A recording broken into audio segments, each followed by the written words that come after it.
Los filisteos juntaron sus ejércitos para la guerra y se congregaron en Soco, que es de Judá, y acamparon entre Soco y Aseca, en Efes Damín.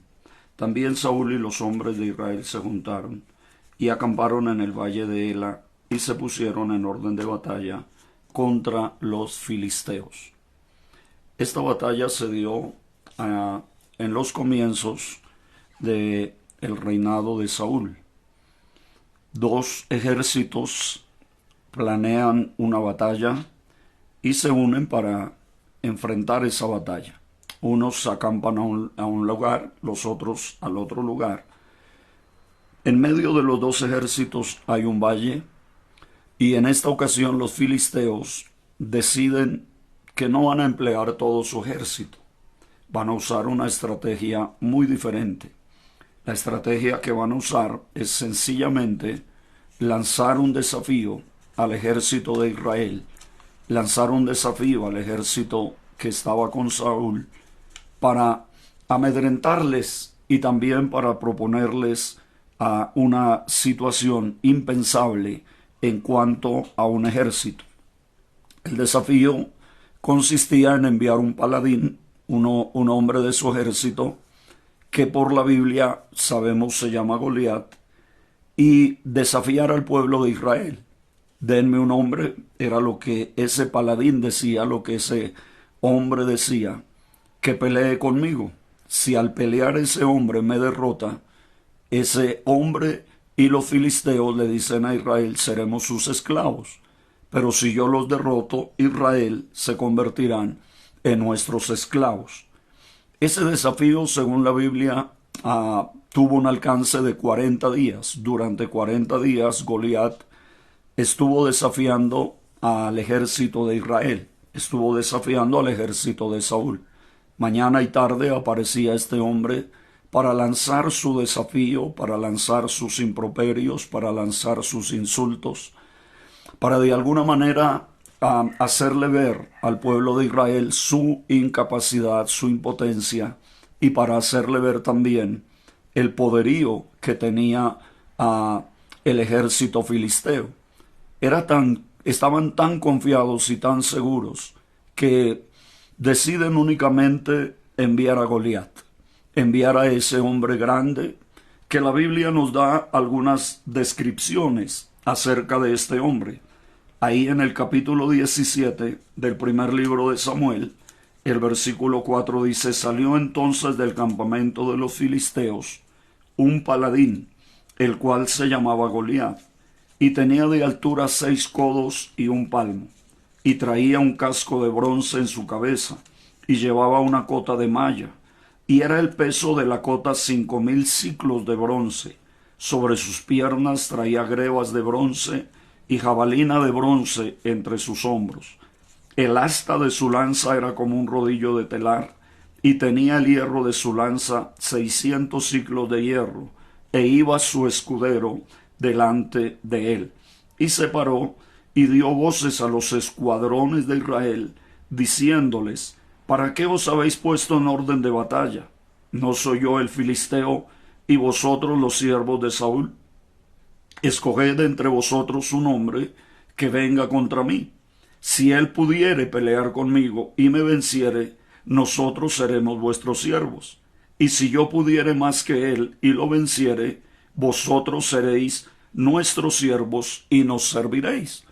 Eso denota una confianza excesiva de los filisteos y por supuesto también de Goliat, pero denota también una incapacidad de Saúl, de su ejército, de los que estaban con él.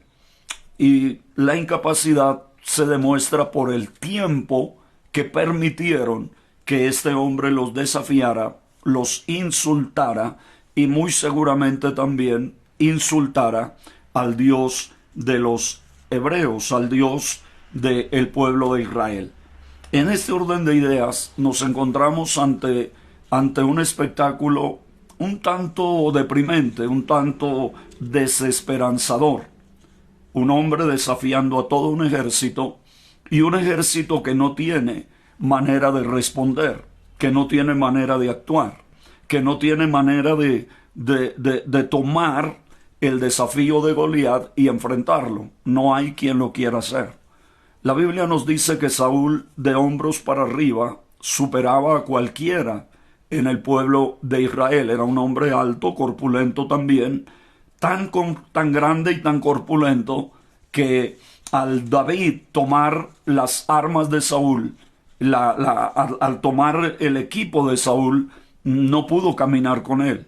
Era algo grande también, y con todo y eso Saúl no tenía la capacidad de enfrentar el desafío que Goliat les está presentando. Sin embargo, Dios no carece de recursos para hacer su obra y para hacer lo que Él quiere hacer. Mientras el ejército está en esa situación, mientras el pueblo de Israel está en esa encrucijada, Dios se está moviendo. Dios siempre se mueve en medio de las dificultades y las adversidades de su pueblo. Es muy posible que Dios no se mueva como nosotros esperamos, pero Dios está dispuesto a moverse y está dispuesto a actuar. Allá en la casa de Isaí, el padre de David, pues comienza a surgir un anhelo. Los hermanos de David están en el ejército de Saúl. David está cuidando las ovejas de su padre. Pero Isaí decide que va a enviarles alguna provisión a sus hijos y además quiere saber cómo están. Deciden entonces enviar a David. David llega al campamento de Israel precisamente cuando el filisteo está lanzando su desafío. Cuando el filisteo se para delante de ellos y les grita: denme un hombre, tal vez muchísimas cosas más que sabemos. La Biblia no nos especifica qué decía este hombre, pero hay cosas que podemos suponer, que podemos pensar, que podemos tal vez conceptuar que pueden estar sucediendo allí. Nadie se atreve a desafiar, nadie se atreve a aceptar el desafío, pero llega David y David comienza a hacer preguntas. David no se ofrece para ir a pelear, pero comienza a hacer preguntas. ¿Qué le van a dar al hombre que vaya y pelee con Goliat? ¿Qué le van a dar a esa persona? Bueno, eso hace que se llegue a pensar o se tenga la imaginación de que David está pensando algo, de que David quiere hacer algo. Dios siempre va a mover a alguien que no se conforme con las circunstancias, que no se conforme con la condición en que se está. Dios siempre va a mover a alguien que quiera ir más allá, que quiera actuar de una manera diferente. Dios siempre va a mover a personas, reitero, que no se conformen. Es verdad que a veces maltratamos a los inconformes, pero con esos es que Dios se mueve, con esos es que Dios actúa. De acuerdo a lo que nos dice la palabra, Moisés estaba inconforme con la condición de su pueblo en Egipto. Gedeón estaba inconforme con lo que estaba pasando en relación a su pueblo y respecto a sus enemigos. Ahora David está inconforme con lo que está sucediendo. Y usted puede encontrar una cantidad de inconformes a través de la historia. El ser inconforme con las situaciones adversas no siempre es malo. De hecho, se requiere de personas inconformes que se decidan a producir cambios. Los conformistas nunca han producido cambios en la iglesia ni en la humanidad. Son los inconformes los que han movido al mundo. Por supuesto, inconformes que tienen un perfil, un horizonte y un destino. Porque inconformes solo por serlo, como se decía en alguna ocasión, rebeldes sin causa, no producen nada. Rebeldes sin causa, lo único que producen es malestar. Pero aquellos que tienen un propósito y un destino, aquellos pueden traer transformaciones. Si todo el mundo se conforma, si nadie hace nada, seguramente Goliat se sale con las suyas. Pero aquí es donde encontramos entonces a David. David llega al campamento y David comienza a hacer preguntas. David comienza a involucrarse en lo que está sucediendo, a involucrarse en lo que está pasando. David comienza a pensar que se puede hacer algo. Y una de las expresiones de David es: ¿quién es este incircunciso para que desafíe a los escuadrones de Israel? Y aquí es donde quiero entonces hablar un poco acerca de los recursos de David para vencer. Los recursos, no las credenciales, sino los recursos de los que dispone David para vencer, en este caso, a Goliat. Seguramente hay muchas personas que piensan que sus credenciales les van a dar la victoria, y por eso mucha gente se esfuerza tanto en llenarse de títulos, de credenciales, de nombres, de reconocimientos que alcanzan en la vida, pero muchas veces se olvidan de los recursos que realmente les pueden dar la victoria. Para ese entonces, bueno, David tenía algún reconocimiento ya. Se sabía que era valiente, se sabía que era hermoso, se sabía que tocaba para Saúl, y el espíritu malo que había en Saúl se ahuyentaba, pero no para enfrentarse a un gigante como lo era Goliat. Alguien dijo con toda razón que en esa batalla no se enfrentó un gigante y un niño o un joven, sino que se enfrentaron dos gigantes. Y por supuesto se requiere cierta grandeza para enfrentar una dificultad como la que estaba presentándose en relación al pueblo de Israel. Se requiere cierta grandeza para no amilanarse ante el desafío, para no retroceder ante el avance del adversario. Aquí quiero entonces hablar acerca de los recursos que tenía David para vencer. Recurso número 1 de David creo que es la fe. Por supuesto, David conocía a Dios.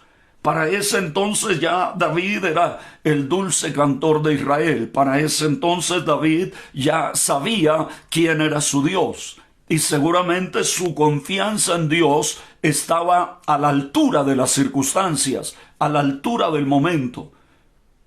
La fe, ese recurso de la fe, en el caso de David, tiene 3 expresiones. La primera expresión es que la fe le lleva a David a entender que el enemigo no es invencible. Y si hay algo a lo que nos debe llevar nuestra fe en el día de hoy, es a creer nosotros también que el enemigo no es invencible.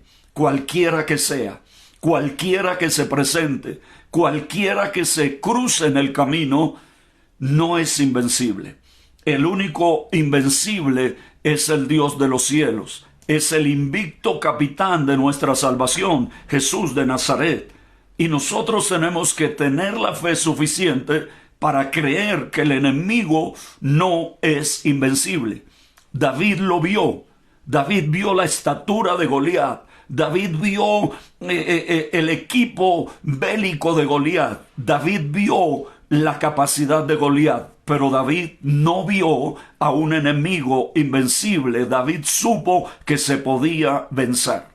Mientras nosotros sigamos creyendo que la dificultad que tenemos delante no la podemos vencer, siempre vamos a estar escondidos y siempre vamos a estar un paso atrás. El día que seamos capaces de creer que el enemigo no es invencible, nos atreveremos a avanzar. Nos atreveremos a ir, nos atreveremos a enfrentarlo, nos atreveremos a pararnos delante de él. No sé cuál sea el enemigo que tú tienes delante. Puede ser una deuda, puede ser una enfermedad, puede ser una circunstancia adversa, puede ser un problema familiar que te está causando molestias, que te está desafiando. Todos tenemos un gigante que nos desafía todos los días. Todos tenemos un gigante que se para delante de nosotros y nos desafía día tras día.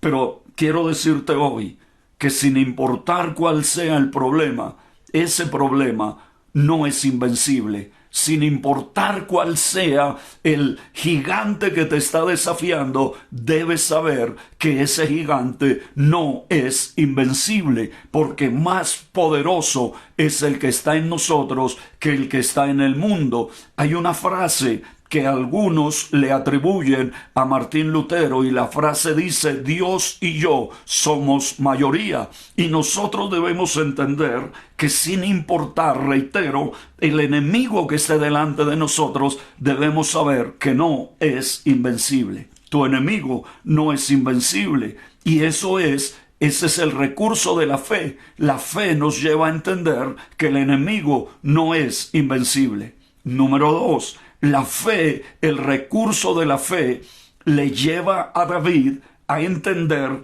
que lo que hace la diferencia es la presencia de Dios. Que lo que hace la diferencia es la presencia de Dios. Y por eso David le dice: tú vienes a mí con espada y jabalina, pero yo vengo contra ti en el nombre de Jehová. Jehová te entregará hoy en mis manos y yo te venceré. La presencia de Dios en la vida de una persona es lo que hace la diferencia. No es cuántos estudios tienes, cuántos títulos has logrado, no es cuántas naciones has visitado, es que Dios esté contigo, que la presencia de Dios esté en tu vida. Moisés le dice a Dios: si tu presencia no ha de ir con nosotros, mejor nos quedamos aquí, no iremos más adelante, porque lo que hace la diferencia es la presencia de Dios. Puede ser el más pequeño, puede ser el de la familia más pequeña, puede ser el menos indicado, pero si la presencia de Dios está contigo, esa presencia de Dios hará la diferencia. Qué bonito nombre el que tiene esta radio en la cual estamos transmitiendo este mensaje: unción y presencia de Dios. Y mientras la presencia de Dios esté ahí, esa presencia de Dios hará la diferencia. Esa presencia de Dios cambiará las cosas. Esa presencia de Dios decidirá la batalla. Esa presencia de Dios te concederá la victoria. La presencia de Dios hace la diferencia. Pero hay una tercera cosa que produce la fe como recurso, porque estamos hablando de los recursos de David para vencer. Recurso número 1, la fe. Y la fe entonces produce tres cosas: entender que el enemigo no es invencible, entender que la presencia de Dios hace la diferencia, pero la tercera cosa es ver al pueblo de Dios como es, ver el valor del pueblo de Dios. David nunca se refirió a ese pueblo, a ese ejército que estaba acobardado, que estaba asustado, que estaba temeroso. David no se refirió a ellos como cobardes o miedosos. David se refirió a ellos como los escuadrones del Dios viviente. Así se refirió David. ¿Quién es este incircunciso que se atreve a desafiar a los escuadrones del Dios viviente? Y nosotros tenemos que ver al pueblo de Dios en el valor que Dios le da. En el valor. La iglesia no puede ser tratada por los miembros o líderes de la iglesia como cualquier cosa. La iglesia es la iglesia del Señor, y finalmente quien conoce verdaderamente la iglesia es el dueño de la iglesia. La fe nos hace ver al pueblo del Señor, a la obra del Señor, a la iglesia del Señor en su verdadero valor. Entonces, el primer recurso para vencer, en este caso reitero a Goliat, es la fe. Recordemos que David fue tratado por sus hermanos como incompetente. Así se refirieron a él. Tú no has venido para traernos lo que nuestro padre nos envió. Tú has venido para ver la guerra, para ver lo que está sucediendo. Nosotros sabemos de quién eres y no has venido aquí como tú dices, sino que has venido para ver la guerra. Ellos lo consideran incompetente. Sus hermanos consideran a David incompetente. Saúl lo considera inexperto. No podrás tú ir a pelear con ese filisteo porque él ha sido un hombre de guerra y tú eres apenas un muchacho. No tienes la experiencia para ir a pelear con él. Goliat consideró a David incapaz. Los hermanos lo consideran incompetente. Saúl lo considera experto. Goliat lo considera incapaz. Pero David considera que Dios está con él.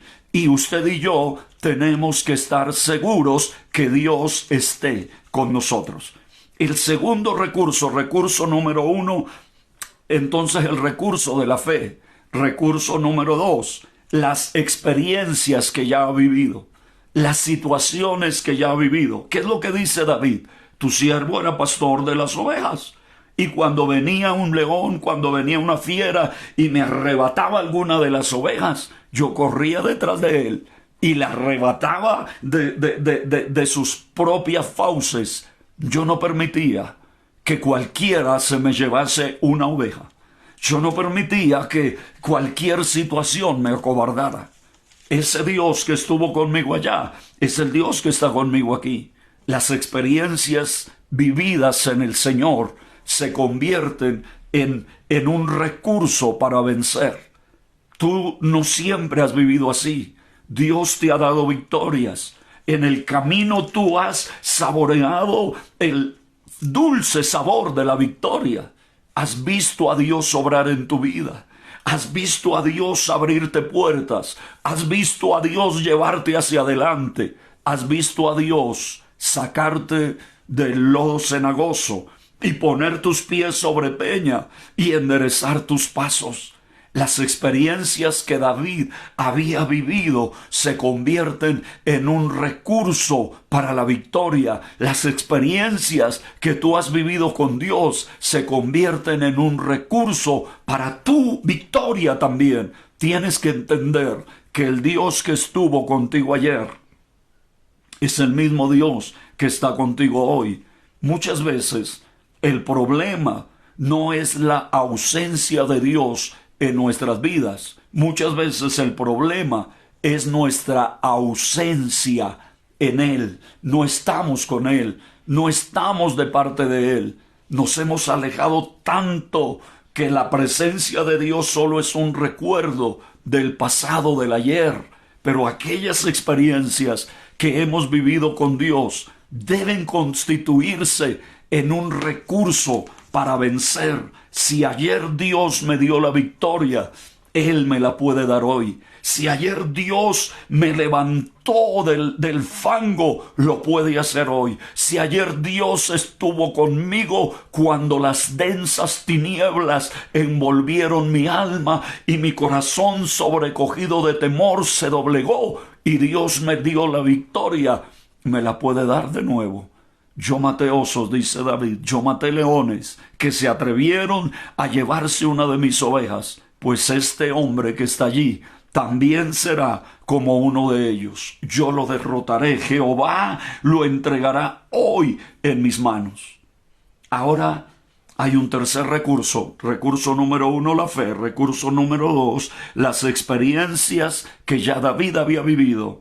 Y recurso número 3, los utensilios que le dieron antes la victoria, las armas que antes le dieron la victoria, ¿qué podemos decir? Aquellas cosas que ya antes David utilizó y le dieron la victoria.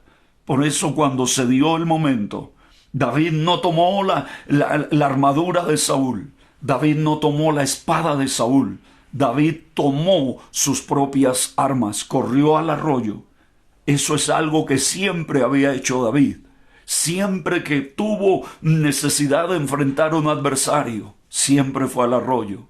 Y en el arroyo David alcanzó o David tomó aquellas piedrecitas lisas del arroyo, aquellas piedrecitas especiales, aquellas piedrecitas únicas. No corrió a la montaña, corrió al arroyo. En los arroyos, en los ríos, en las quebradas suelen haber algunas piedrecitas que tienen una forma especial y que pueden ser usadas para cosas especiales. Eso es lo que David siempre había utilizado.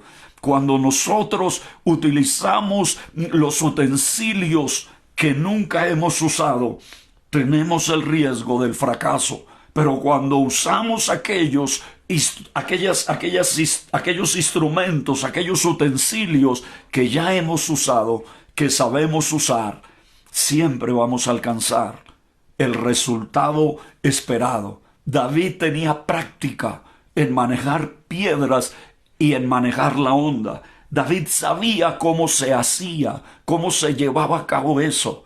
El mundo hoy está ofreciéndole a la iglesia herramientas que la iglesia nunca ha utilizado y que están llevando a la iglesia no a un estado de victoria, sino a un estado de fracaso, de derrota, de enfriamiento, de tibieza, de indiferencia espiritual. La iglesia olvidó las herramientas que le dieron la victoria hasta aquí. ¿Qué hizo que la iglesia donde usted se congrega llegara a ser lo que hoy es? Seguramente no fueron los conciertos, seguramente no fue el entretenimiento, seguramente no fueron los métodos modernos, seguramente fueron aquel grupo de oración que se reunían día tras día. Seguramente fueron aquellas noches de vigilias, aquellos días de ayuno. Seguramente fueron aquellos tiempos cuando la gente se rendía a Dios, clamaba a Dios y buscaba la gracia de Dios, la bondad de Dios, la misericordia de Dios, clamando con el corazón. Hoy tenemos que volver al arroyo. Tenemos que correr allí donde un día tuvimos los utensilios para alcanzar la victoria. No podemos hoy suponer que vamos a alcanzar la victoria poniéndonos la armadura de Saúl, o más triste aún, la armadura del mundo, la armadura de los que no conocen a Dios, de los que nunca vieron a Dios obrar. Usted que sabe qué es lo que le dio la victoria en el pasado, debe entender también qué es lo que nos dará la victoria en el presente y en el futuro. Lejos del altar, nunca alcanzaremos la victoria sobre ese gigante que nos desafía. ¿Te acuerdas cuando tuviste un desafío parecido y te fuiste al altar a llorarle a Dios, a clamarle a Dios, a rogarle a Dios, y Dios peleó por ti? Es lo que hay que hacer en este tiempo. David corrió al arroyo. 3 recursos para vencer: la fe, las experiencias que ya hemos vivido y las armas que en otro tiempo hemos utilizado. ¿Por qué pensamos que hoy es diferente si el enemigo es el mismo? Si la batalla es la misma, si la situación es parecida, las armas que nos darán la victoria hoy serán las mismas que nos dieron la victoria en el pasado. Padre que estás en gloria, en el nombre de Jesús, te adoro, Dios, y te alabo. Bendigo y glorifico tu maravilloso nombre. Padre, gracias por este tiempo que me permites compartir a través de esta radio. Llena cada corazón, cada vida. Permite que tu Espíritu y la unción fresca de tu Santo Espíritu se pose sobre cada vida y cada familia. En el nombre de Jesús, que la bendición tuya descienda poderosamente. En Cristo nuestro Señor.